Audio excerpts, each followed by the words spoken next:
Como nós já anunciamos aqui, muitas vezes estamos recebendo nosso irmão Cáter Filho para celebrar conosco e dirigir uma palavra a todos nós neste momento. Acolhamos de coração a mensagem que Deus vai colocar na boca dele para ele pronunciar para nós nesta hora. E o acolhamos com a calorosa salva de palmas.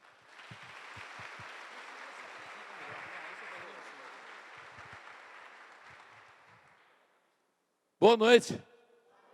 Opa, boa noite foi forte. Hoje eu dei uma boa noite na hora do almoço, depois do almoço, a pessoa falou, boa noite. Acho que vocês não almoçaram. Vocês não jantaram, mas disseram boa noite bom aí. Vocês ouviram o Evangelho? Ficou gravado uma frase no meu coração, eu queria, a partir dela, refletir com vocês. Jesus admirou-se com a falta de fé deles. Quem eram eles? Conterrâneos, essa palavra é meio fora de moda, mas jovens. Conterrâneos de Jesus. Pessoas que haviam conhecido Jesus desde pequeno. E ele foi, saiu, fez milagres, voltou, pregou, curou algumas pessoas ali, mas isso aí não é... em Minas tem muito disso, né? É filho de Zé de Tininha, né? Em Minas Gerais, no Sul, tem muito dessa maneira, faz uma referência.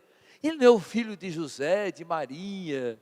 Esse irmão é um irmão, não é um irmão de sangue, são primos, porque os judeus tratavam, né, as tribos, as comunidades entre irmãos. Ele não é irmão de fulano, de Beltrano. Como é que ele pode fazer isso? De onde ele tirou tanta sabedoria? O que é isso? Falta de fé. Quantos de nós não agem da mesma maneira? A gente não ouve, a gente não vê, muitas vezes um milagre acontecer na vida das pessoas, mas a gente diz, mas isso não é comigo. Ontem à noite eu pregava para os jovens, o evangelho era de Tomé. Se eu não puser o meu dedo lá dentro do buraco, se eu não ver, eu não acredito. E Tomé convivia com ele. Quantos de nós não agimos também como Tomé? Senão vocês vão ficar com dor de pescoço, vou andar um pouquinho mais para cá, depois vou para lá. Então eu queria contar uma experiência de Deus para vocês da minha vida. Vocês querem escutar? Porque a fé é alimentada na nossa vida por experiências concretas de Deus.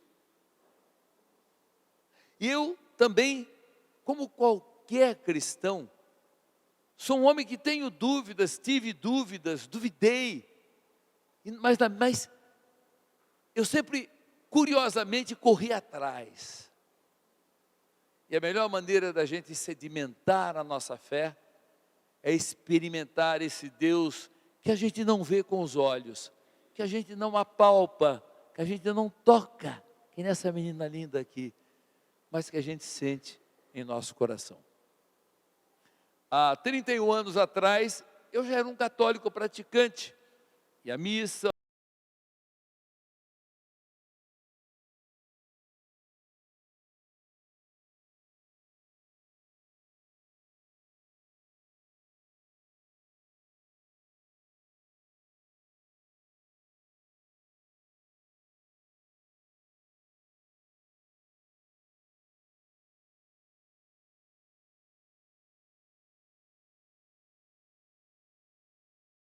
era. Mas eu, curiosamente, como a sala estava quieta, eu escutei para saber qual a técnica que aquele pregador fazia, porque era um grupo de pessoas que se juntava para escutar um dia de formação. Muitas vezes gente até que nem estava ligada à igreja, e às vezes eram barulhentos, falavam. E aquele homem conseguia manter o silêncio das pessoas. Eu, como comunicador, escutei qual a técnica que ele estava usando. Era um homem, eu nunca ouvi, apenas o ouvi. Era um homem simples, de palavras simples, não tinha uma cultura muito grande, até falava um português, às vezes errava na concordância, mas era um homem cheio de Deus. Que a palavra dele penetrava e parece que ia lá no fundo do nosso coração. Então eu encostei o ouvido e comecei a escutar no momento em que ele falava: por que é que nós acreditamos tanto nos homens e não acreditamos em Deus? Eu confesso a você que eu sorri, falei: que bobagem, eu não acredito nos homens e acredito em Deus. Aí ele chegou para alguém lá e perguntou: quando a senhora sobe no ônibus, antes da senhora pegar o ônibus, a senhora vai lá na cabine e pergunta ao motorista: moço, o senhor é habilitado, tem carteira profissional? Mostra lá para mim, a senhora faz isso? Não, Por que a senhora não faz? eu confio na... A senhora confia no homem. Algum de vocês faz isso? Não. Porque nós confiamos no homem. E olha que lá em São Paulo, se você confiar, tem muito maluco dirigindo van lá que nem carteira tem. Mas a gente confia. Aí ele pegou a palavra de Deus e levantou. Eu estava com a minha Bíblia na mão, deixei algum canto por aí, mas ele pegou a palavra de Deus, levantou e disse assim: por que é que aqui na palavra de Deus existem mais de 700 promessas para cada um de vocês? E quando nós as ouvimos, nós dizemos: será? Será que comigo vai acontecer?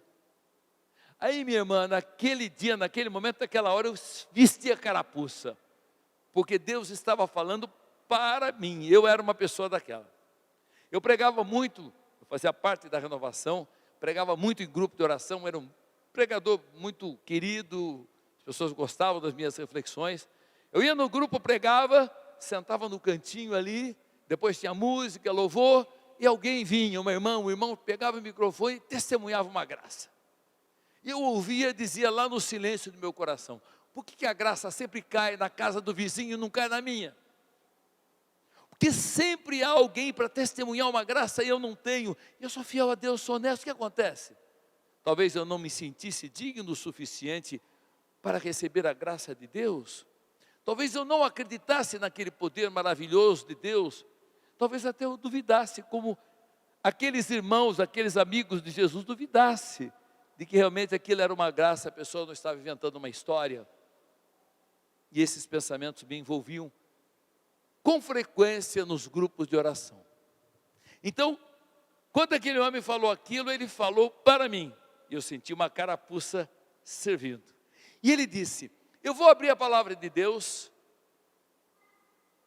e vou proclamar uma promessa a vocês. Abram a sua Bíblia, ele disse, no livro de Malaquias, capítulo 3, versículos de 8 a 10. Eu comecei a abrir a minha Bíblia.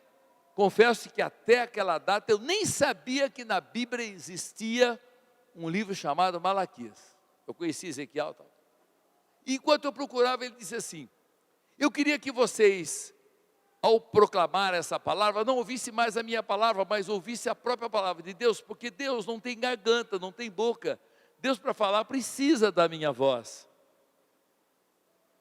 Deus é invisível. O meu corpo é instrumento de Deus para tocar nas pessoas, dizia ele. Eu falei: legal essa ideia. Vamos ouvir o que Deus tem a me falar? Malaquias 3:8 começa assim, eu sei de cor o texto. Pode o homem enganar o seu Deus? Por que procurais enganar-me? Aí eu fiquei, como diz lá no Nordeste, aperreado.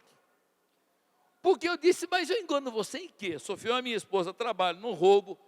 Estou aqui no domingão, podia estar com os meus filhos. Eu tinha 4 filhos, minha esposa grávida, esperando o 5º filho. Esse fato aconteceu há 30 anos, por isso eu conheço exatamente a data.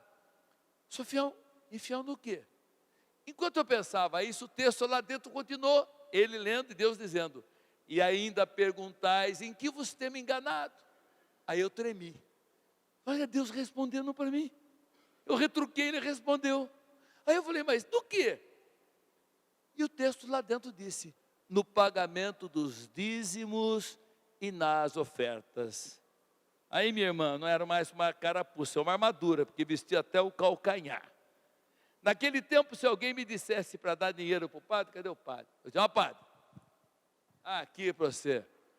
Eu, 4 filhos, a mulher buchuda, eu vou dar dinheiro para o padre tomar cerveja às minhas custas, o que falavam na minha terra, lá em Taubaté. Comprar carro novo, encher a pança de frango. O pessoal dizia que a barriga de padre era cemitério de frango. Tinha uns franciscanos lá que criavam galinha e comia frango. O povo dizia: cemitério de frango. Eu não falava isso porque eu não tinha coragem, ou até por respeito, mas no meu coração eu ruminava essas coisas. E você me pergunta, você não dava dinheiro na igreja? Dava. Quando eu tinha 5 anos de idade, a minha mãe me alfabetizou, ela era professora primária. Com 6 anos, sabia ler, escrever, multiplicar, já tinha entrado na escola no primeiro ano. Meu pai era comerciante, libanês, dono de um armazém. E ele me levou, vou trabalhar com o papai. O papai ensina o filho a trabalhar desde pequenininho. E eu fui trabalhar no caixa, porque era pequenininho, eu não alcançava a pegar a farinha, o feijão, então eu trabalhava no caixa. E fazia troco, naquele tempo dos R$1.000. E ia muita gente da roça que vendia, que comprava no armazém do meu pai. E o povo da roça comprava pouca coisa. Eu olhei o povo da roça, pedia 3 coisas: sar, forf e vela. 1 quilo de sar, massa de forf, massa de vela. Que é o que eles precisam: sal, fósforo e vela. Tem tudo. Sal para acender, sal para salgar, fósforo para acender, e vela se acabasse o querosene ou para acender para o santo. E a senhora naquele tempo, quem é do meu tempo de cabelo branco, lembra quando o sal vinha num saquinhos de pano, e a gente alvejava, e as mulheres usavam aquilo lá como carteira. Então aquela senhora da roça dobrava, marfanhava o dinheiro e enfiava aqui dentro do cofre, que ali ninguém põe a mão, e emitia um alfinetão de segurança ainda. Ali se alguém botasse a mão, ele via um supapo, então estava seguro. Aí passou, eu estava no caixa, passou na cidade o pároco, entregou um saquinho igualzinho para cada comerciante. Eu não sabia para que era. O papai pendurou num preguinho ao lado do caixa e disse para mim: toda nota amassada, marfanhada, aquela notinha que vinha daquele pessoal da roça, vinha lavada, com cheiro de sovaco de véia, com cheiro de leite rosa, talco rosa que elas botavam no peito, aí ficava aquelas coisas todas. Então aquela nota que parecia uma sanfona, cheia de durex, moeda zinabrada. Meu pai falava: aceita. E o que eu faço, pai? Você tenta devolver para o cliente de troco 3 vezes, a maioria nunca aceitava. Tentou 3 vezes, se ninguém aceitar, não tem jeito. Sabe o que você faz? Joga no saco do padre. E eu enchi o saco do padre de nota velha, marfanhada, rasgada, suja. Qual a lição que meu pai me deu? O que eu devo dar na igreja? O que eu devo dar na igreja? O resto, a sobra, o que ninguém quer. Eu passei o resto da minha vida, eu vejo pessoas, às vezes com um relógio de R$800, R$1.000, senhoras com bolsa Vuitton, quando passa a sacolinha, vai lá buscar lá no fundo uma moedinha de 25 centavos, dá esmola para Deus, em vez de fazer oferta. Mas eu sei que não acontece em Minas Gerais, só em São Paulo, naturalmente isso. Aliás, eu falei para o padre que tem um novo dom que eu estou descobrindo, que o pessoal da renovação vai me ajudar a ver se é dom do Espírito Santo ou é do capeta, eu não sei. Normalmente ele aparece na hora da coleta. O pessoal está cantando com o ministério: vamos partilhar o dízimo, todo mundo cantando bonito. Aí o pessoal sai com os coadorzinhos. Quando vai chegando o coador, esse dom, esse espírito baixa nele e faz assim, ó. Mas olha, ele entra numa profundidade de oração que nem Santo Agostinho nos áureos tempos conseguia ficar tão concentrado.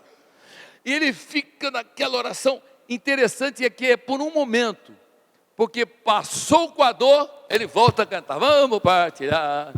Eu perguntei para o padre: não deixa baixar esse espírito aqui, porque lá em São Paulo é complicado. Eu sou ministro de Eucaristia, fico ali assistindo, vendo as coisas. Eu não fazia esse teatro, mas quando Deus falou aquilo que eu era infiel, ele disse a verdade. E ele continuou dizendo: tudo isso aconteceu em segundos. Eu estou detalhando para vocês entenderem a mensagem. A palavra continuou a dizer: fostes atingido pela maldição, e vós, nação inteira, procurais enganar-me.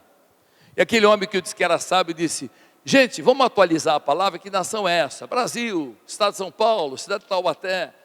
Quais são as maldições? O que aflige? O pessoal na ponta da língua disse: inflação. Quem se lembra da inflação de 30 anos atrás? Vocês se lembram? A gente entrava no supermercado, comprava de manhã num preço, à tarde no outro e à noite no outro, correndo atrás da maquininha da etiqueta para passar na frente dela antes de mudar o preço. Vamos atualizar para hoje? Nós estamos no Brasil, Minas Gerais, em Valadares. Quais são as maldições que hoje pairam sobre a cabeça dos brasileiros, dos mineiros, dos valadarenses? Diz alguma para mim. Não tem? Corrupção tem aqui? Pensei que era só em São Paulo com o Maluf. O que mais? A corrupção? Droga tem aqui? Pensei que era no Rio. Também. Violência, assalto, roubo de carro. Nossa, então vamos parar. Fosse atingido pela violência, pelas drogas, pela infidelidade conjugal, casais se separando e por tantas coisas. E vós, brasileiros, mineiros, valadarenses, procurais enganar-me. Olha como a palavra fica fácil de compreender e abre os nossos olhos, os nossos ouvidos e quem sabe abre o nosso coração. Aí Deus deu a forma. Falei, Senhor, e daí? Lá dentro ele falou, pagai integralmente os dízimos ao tesouro do templo para que haja alimento em minha casa. Eu sei esse texto de cor, porque eu já preguei mais de 1000 vezes esse testemunho. Aí ele perguntou para o pessoal, pagai integralmente o dízimo. O que é dízimo? Ele perguntou para aquele grupo. O que é dízimo? Quem sabe me dizer? O que é dízimo? 10ª parte. Porque tem muita gente que pensa que o dízimo é qualquésima parte. Um dia, ano passado, eu estava no plantão do dízimo, não fazia do plantão, mas estava passando, e um senhor chegou, tirou uma nota de R$50, falou assim para quem estava no plantão, está aqui, ó, esse é o meu dízimo do ano inteiro. Eu fiz a conta e falei, 500 pila. Esse cara vive com 500 pila por ano. É mentira. Isso não é dízimo. Isso não é a 10ª parte. Isso é a qualquésima parte. Dízimo não é a qualquésima parte. É a 10ª parte, está na palavra. O dízimo também não é a sissobrésima parte. Vou pagar todas as minhas contas, se sobrar eu vou devolver o dízimo. Nunca vai sobrar, eu nunca vou devolver. O dízimo também não é a seu precisésima parte. Minha filha engravidou, meu filho está nas drogas, minha mulher está com câncer, meu marido está com problema no coração. Ah, Senhor, eu curo o coração do meu marido, engravida minha filha, tira a droga. E eu pago, não, Deus não faz troca-troca. Deus não troca graça por dinheiro, não se compra Deus por dinheiro. Deus dá gratuitamente e generosamente a cada um de nós. E compete a nós compreender isso e devolver através do nosso dízimo. Não para Deus, é para Deus que nós devolvemos através da sua igreja para que Ele possa continuar tocando as pessoas que ainda estão distantes. Pagar integralmente o dízimo ao tesouro do templo. Que tesouro do templo? Tesouraria da paróquia. Para que haja alimento em minha casa. Onde é a casa de Deus? Você sabe onde é a casa de Deus? Quem sabe me dizer onde é a casa de Deus? No nosso coração. Tem gente que pensa que a casa de Deus é o sacrário. Eu digo, não, o sacrário é que nem eu estou num hotel aqui, né? O hotel é confortável, tudo, mas eu estou doido para voltar para a minha casa. Dos braços da minha esposa, para junto dos meus netos. Jesus está aqui, está confortavelmente ali, mas Ele está doidinho para entrar no teu coração. Daquelas pessoas que vão comungar. Porque só quando Jesus entra no meu coração, Ele pode usar a minha mão, com licença, para fazer isso. Para tocar as pessoas. Só depois que Jesus entra no meu coração, Ele pode fazer aqui. Fica firme, irmão. Aguenta a mão. Estou com você. Ele pode fazer. Beijar os doentes, os leprosos, os carentes, os tristes, os desolados, os que perderam alguém. Deus só pode agir se eu emprestar o meu corpo, a minha voz, a minha garganta, as minhas pernas para caminhar até vocês e dizer, Deus ama você, meu irmão. Sorria, porque Deus te ama e muito. Não precisa ficar com cara feia, sorria. O sorriso é o espelho da alma. Deus diz isso para cada pessoa, através de mim, através de você. Às vezes Deus nem fala, dá licença, Deus apenas toca. E nesse toque você sente o próprio Deus tocar você. E aí você sente uma paz. Não fui eu não, foi Deus que te deu essa paz, eu senti isso. Saiu, eu tenho certeza que você sentiu. E Deus usa as pessoas. Então, o alimento que vocês vieram buscar aqui, o que foi? Vocês vieram tomar café, jantar com o padre? Não, vocês vão jantar depois na pizzaria, aí, etc. E tal. Qual alimento vocês vieram buscar aqui? Palavra, esperança, consolo. Isso que faltou na casa do político corrupto, do ladrão, do jovem que vende droga, porque a catequese foi mal feita, ou não fez a catequese, porque a igreja não teve recursos para preparar catequistas adequadamente. Eu não tenho nada contra as catequistas, elas fazem com o maior amor, mas elas precisam de maior qualificação para dar realmente uma catequese mais profunda. Aí eu já estava tocado, e o texto lá dentro concluiu dizendo: fazei experiência, diz o Senhor dos Exércitos, e vereis se não vos abro os reservatórios do céu, e se não derramo a minha bênção sobre vós muito além do necessário. Quando Deus falou fazer experiência, Ele me conhecendo sabia que eu adoro um desafio, e disse: me testa, para você ver se eu não abro os reservatórios do céu, e se não derramo a minha bênção sobre vós muito além do necessário. Ele perguntou para as pessoas: quanto é que vocês precisam para viver? Pense no número. As pessoas pensaram no número. Eu digo para vocês: quanto é que você precisaria para viver tranquilamente hoje? Pensa no número. Põe isso tudo na cabeça. Aí Deus falou para ele, me fala assim: vocês pensam pequenininho, porque eu disse que é muito além do necessário, e muito além se só penso das coisas materiais. O que eu vou dar para vocês, dinheiro não compra. Por exemplo, saúde. Quando a princesa fica doente, você manda alguém comprar saúde na farmácia para curá-la? Você manda comprar remédio paliativo para amenizar as dores, baixar a febre, porque a saúde vem do próprio corpo. Quem pode dar somente Deus. Deus vai te dar paz. Quando o pau come lá em casa, a senhora manda alguém comprar 100 gramas de paz no supermercado. É coelho, né? Acho que é coelho, alguma coisa coelho. Hã? Coelho Diniz? 100 gramas de paz lá no Coelho Diniz? Não tem jeito. De onde vem a paz? De dentro. É onde Deus mora, onde Deus brota. Onde há Deus, há paz. Onde não há paz, não há Deus. Tão fácil entender isso, né? Tão fácil. Deus vai dar muito mais do que bens materiais. Vai dar bens que matéria nenhum compra. Eu entendi aquilo perfeitamente. Eu não esperei aquele homem concluir, nunca o vi, não o conhecia, eu corri, havia o Santíssimo exposto, como tem um sacrário do lado, me ajoelhei diante do Santíssimo e falei: Jesus, eu vou fazer uma experiência por 3 meses, vou devolver 3 meses o dízimo integralmente, mas olha só, fala para o teu pai, que se ele não me der uma resposta, eu nunca mais dou um centavo na igreja até o dia da minha morte. E Jesus falou: fechado, que Jesus é um cabo arretado. Saí dali, dei minha palestra, entusiasta, sempre fui muito entusiasta para pregar, naquele dia ainda mais aquecido pelaquela experiência, pela ação do Espírito Santo. E voltei para casa. Quem era eu? Eu era dono de uma agência de propaganda na cidade de Taubaté, era a única que tinha, ganhava muito dinheiro. Só que eu tinha 3 problemas: um cheque especial, 2 cheques especiais, 3 cheques especiais. E um comia o dinheiro do outro, outro comia o dinheiro do outro, ou seja, metade do meu salário, todos os meses, era para o banco. Minha esposa tinha 4 filhos, estava grávida do último filho. Toda semana um dos meus filhos tinha otite, laringite, gastrite ou qualquer outras ites que as mães conhecem. E quando o médico não sabe o que é, diz que é virose. 150 pau era a consulta que toda semana eu pagava.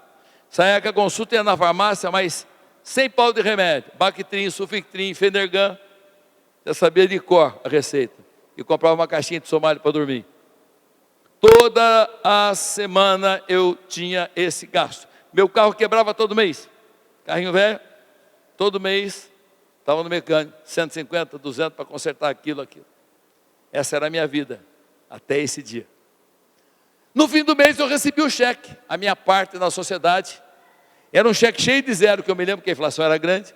Eu me lembro que eu estava para pegar o dinheiro para fechar os 2 cheques especiais negativos que estavam comendo juro, ficava com o saldo aqui, e aí eu ficava dando cheque aqui, nem puxava mais saldo, porque não adiantava puxar.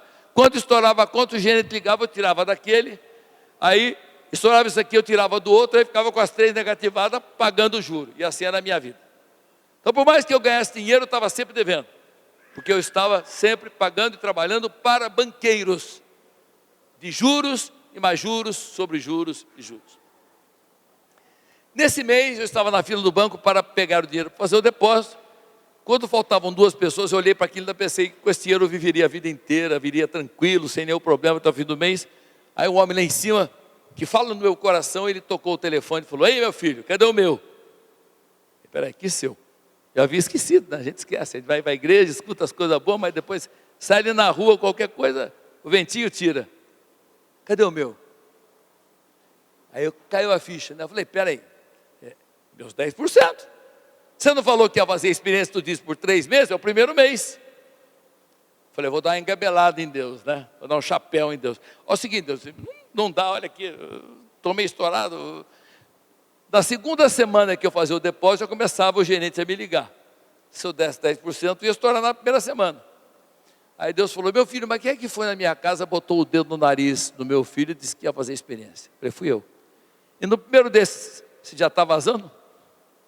Falei: não vou vazar. É o seguinte, nesse mês eu dou 1%, outro mês eu dou 2%. Sabe aquelas engabeladas que a gente tenta dar em Deus? Eu tentei. Filho de turco, não aprender aquela coisa. Deus falou: não vai dar? Não, então tá bom. Bateu o telefone na minha cara. Desligou a chamada, caiu a ligação. Falei: vai agora. Eu sou de palavra, eu disse que ia fazer e vou fazer. Com o coração oprimido, preocupado. Falei para o caixa: 10% disso aqui me dá aqui. Botei no bolsinho de cá, que é o bolso do dízimo. Agora dá esse valor que eu vou depositar no banco. E antes de ir para o banco, eu passei na paróquia. Se eu fosse no banco, eu ia enrolar Deus. Eu me conheço. Aí cheguei para o meu pároco e entreguei aquele dinheiro na mão dele assim. Ele, que nem o senhor, abriu os olhos e acordou. O senhor está quase dormindo. Aí eu botei o dinheiro na sua conta, falei dele, ele acordou. O pároco olhou aqui: o que é isso? Falei: é dinheiro aí. Imagine, há 30 anos atrás, um turco chegando com um pacote de dinheiro na frente do pai. Ninguém falava dízimo naquela época. Vocês se lembram disso? Falei: é dízimo. Se você não quer, eu dou em outra paróquia. Você que sabe. Ele pegou o dinheiro direitinho, deu um santinho, me deu uma bênção. E eu saí atrás. Agora tem que correr atrás de prejuízo. Se na segunda semana a minha conta já estava estourada, provavelmente na primeira semana ia estourar. E eu trabalhei 1 semana, 2 semanas, 3 semanas. Na terceira semana caiu a minha ficha. O gerente não ligou. Alguma coisa aconteceu. Eu corri no banco, falei: o que aconteceu na minha conta? Cheguei lá para o caixa, falei: veja o número tal. Naquele tempo não tinha computador, era aquela maquininha de manivela. Cada manivelada era um borrachudo que eu dei. Então ele manivelava, cada manivelada. Eu dava um pulo, doido para ele parar de dar uma manivelada. E depois tinha 2 botões, vermelho e preto.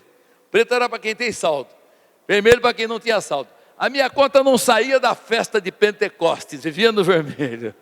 Só dava vermelho. Quando ele bateu no preto e me deu. Eu olhei e vi aquela cor preta e falei: você errou, cara, você somou meu sapato aí, minha idade, devolve. Ele bateu e falou: não, o senhor tem saldo. Eu falei: eu tenho saldo 3 semanas depois? Alguma coisa está errada. Entrou depois na minha conta? Não. Vou reclamar para o gerente não estava lá, mas reclamar o quê? Aí eu corri, desci no estacionamento, peguei meu talão de cheque. Me emociona até hoje quando eu falo disso. Primeiro cheque que eu procurei foi o do pediatra. Naquele mês, nenhum dos meus filhos teve otite, gastrite, laringite. Deixei de gastar R$450 com o médico. Procurei um cheque de farmácia. Nossa, se eu não fui ao médico, vou na farmácia fazer o quê? Comprar sabão? Eu tinha sabão em casa. Meu carro não quebrou. Nada de extraordinário aconteceu.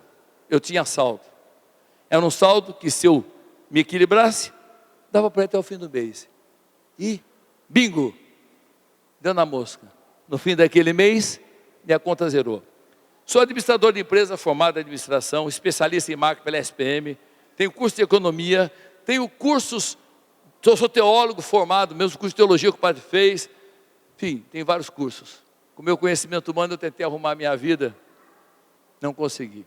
Quando fiz algo aparentemente irracional, mas um ato de fé, acreditei numa promessa de Deus, em um mês, Deus zerou a minha conta. Eu não devia nada. No segundo mês, quando eu peguei aquele cheque, era todo meu, eu já fui para o banco, pensando o que ia comprar com aquilo para as crianças, para mim. Aí o homem acendeu a luzinha e me chamou outra vez. Ele conhece o turco, falou: meu filho, você viu a minha mão sobre a sua família? Falei: vi. Cadê o meu? Não sabia que era um turco. Falei: está tomando muita cerveja no céu. Quer que eu tire? Falei: não, então devolve. Tá, devolvi. Foi muito mais fácil. Eu teria muita coisa para contar, mas vamos para o fim, senão nós vamos embora. Eu fico animado. Um ano antes de tudo isso acontecer, tinha passado um cidadão na minha cidade, comprado uma área, loteado, chegou na minha agência de propaganda e encomendou uma grande campanha. Eu fiz uma grande campanha, só que ele pôs uma condição: só vou pagar 60 dias após o lançamento. E a gente que é agência negocia com os veículos, rádio, jornal, TV, a gente ganha 20% de comissão, uma agência ganha de comissão para levar um cliente lá. Mas nós somos avalistas do cliente. Se o cliente não pagar, pago eu, paga a agência. Adivinha o que aconteceu? Ele lançou, foi embora, deu golpe, pronto. Além de não me pagar, não pagou, fiquei pagando a conta dele em rádio, jornal, televisão durante um ano. Aquilo era um caroço de abacate entalado na minha garganta. Botamos tudo ele no pau, arrumamos, vimos as empresas, ele tinha várias empresas com vários nomes, botamos tudo no pau. Ou seja, gastamos dinheiro ainda para que ele não fizesse mais mal a ninguém como fez a gente. No segundo mês da experiência do dízimo, esse homem passou em Taubaté num domingo, ligou para o meu sócio. Na lista telefônica ele procurou o nome dele, é Welly Sierra. Sierra não é um nome fácil de achar, difícil de encontrar. Ligou para o meu sócio e disse assim: estou passando aqui em Taubaté e queria pagar o que eu devo a vocês. Meu sócio levou um susto. Imagina um picareta, estelionatário, querendo pagar uma dívida de um ano atrás. Meu sócio falou: mas o que aconteceu?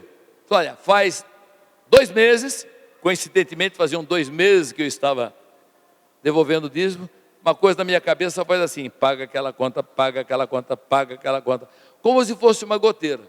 E ele disse ao meu sócio: vocês são católicos, uma agência católica, nunca fiz propaganda de cigarro, de motel, de bebida, de arma, nada, a gente sempre foi católico praticante. Eu sou de missa e comunhão diária há 31 anos. Ele falou assim: mas eu sou supersticioso. Eu tenho medo de, se eu não pagar essa conta, algo ruim possa acontecer na minha vida. Quero pagar. Meu sócio falou: domingo eu vou correr lá no escritório. Ele foi lá, colocou juro, correção monetária, toda aquela dívida, atualizou aquela dívida de um ano, um caminhão de dinheiro, uma tripa desse tamanho assim era a conta. Chegou lá, o cara estava lá, um carrão na porta, ele viu aquilo lá, falou: é isso que eu devo para vocês? Você me dá esse documento? Dou. Você vai pagar? Vou. Cheque ouro do Banco do Brasil. Não, só se aceitou. Quem que não aceitava um cheque ouro do Banco do Brasil naquele tempo que só nego bom de grana tinha? Fez o cheque e foi embora. Meu sócio me ligou, eu estava saindo para ir para a missa, preparando os filhos para ir à missa, ainda briguei com ele, falei: Welly, você é burro, esse cara vai limpar o nome dele, nós estamos com um borrachudo aí, que bate e volta, que não... Ainda brigou comigo: cara, a gente tinha um monte de papel que não valia nada, agora tem um chequezinho que pode valer alguma coisa, vamos depositar segunda-feira. Segunda-feira vamos no Banco do Brasil, depositamos, 48 horas de compensação naquele tempo tinha, era um valor muito alto. Esperamos, rezamos na terça-feira para tudo quanto é santo. Quando chegou na quarta-feira, 9 horas da manhã, antes dos aposentados chegar para ficar fazendo fofoca na porta do banco, lá esperando o benefício, estavam nós dois lá. Abriu o banco, nós entramos, deu o número da conta, perguntei: cadê o saldo? Ele falou: você está aqui, quanto é que é o saldo? Quando ele falou, eu quase caí para trás. O cheque estava bom, entrou um caminhão de dinheiro na nossa conta. Aí o contador falou: esse dinheiro não pode entrar na contabilidade, porque vocês vão pagar um imposto muito alto. Qual a solução legal? Olha, a solução mais legal é o seguinte: metade disso vai para um sócio, outra metade para outro sócio, como lucros. Antes de eu terminar o 3º mês, eu tinha na minha conta um caminhão de dinheiro. Eu fiz uma poupança, guardei. Pergunta para mim se no 3º mês Deus precisou acender uma luz no meu coração. Há 31 anos essa luz está acesa. Eu sou dizimista de 10%. Tudo que eu ganho, 10% eu devolvo a Deus. Tenho 5 filhos, 5 estudaram em faculdades pagas, PUCs, Campinas e São Paulo, a cidade de São Paulo. Cheguei a ter os 5 durante 2 anos, os 5 fazendo curso superior na área de humanas, na área de ciências, de exatas. Cheguei a pagar R$5.000 por mês só de mensalidade de faculdade de filhos. Nunca deixei de pagar uma mensalidade, nunca dei um cheque sem fundo, nunca paguei juro de banco. Tenho 4 cartões de crédito, nunca paguei uma conta atrasada, nunca paguei um juro de cartão de crédito. Não tenho emprego, não tenho garantia, não tenho patrão, meu patrão é Deus. Sou consultor de marketing. Eu escolho onde eu quero trabalhar, fecho o contrato com quem eu quero. Nesses 31 anos, aquele trecho do Pai Nosso, o pão nosso de cada dia nos dai hoje, acontece na minha vida. Eu queria testemunhar, e mais do que isso, desafiar vocês a fazer essa experiência. Eu desafio vocês a fazer essa experiência por 3 meses. E se vocês estão olhando torto para mim, alguns que estão com medo, estão cansados, eu não tenho nada com isso, o problema é de vocês. Agora, se vocês quiserem, não tem coragem de fazer a experiência, eu avalizo embaixo. Faça a experiência por 3 meses. Junta ao seu olerite o comprovante do seu pagamento, devolva na sua paróquia os 10%, pega o comprovante que você devolveu os 10%. Se em 3 meses nada acontecer, você escreve num papel assim: Cáter, essa promessa de Malaquias é uma mentira, e assina embaixo. Manda para o meu endereço, o padre sabe meu endereço. Deixa eu deixar o telão com o nome aí, mas tirou o telão, amanhã eu vou botar outra vez. O padre sabe meu endereço. Eu vou ler. Se você provar para mim, eu devolvo o seu dinheiro. Eu desafio você a fazer a experiência e assumo o risco. O risco é meu, a experiência é sua. Já fiz esse desafio nesses 31 anos, até no estádio do Morumbi, para 60 mil carismáticos, num dia de encontro da renovação. Quantas cartas eu já recebi em casa reclamando? Nenhuma. Quantas eu já recebi me agradecendo? Perdi a conta, milhares. E alguém me diz assim, para eu encerrar: você acha que não corre risco de alguém, algum malandro, enganar você? Bom, primeiro, para enganar um turco não é fácil. E segundo, se você me enganar, eu vou chegar com a tua carta, por isso que tem que escrever aquela carta, vou botar diante do sacrário e falar: Jesus, esse mês não tem dízimo, porque lá de Governador Valadares, a dona Maricota da Silva Quadros me escreveu e disse que o senhor foi infiel, que o senhor é mentiroso. Eu tenho que provar que o senhor não é, eu vou devolver o dinheiro dela. Então, se você estiver tentando me roubar, você estará roubando Deus. E roubar Deus não é problema meu, é seu e dele. Um abraço afetuoso, muito obrigado pela paciência.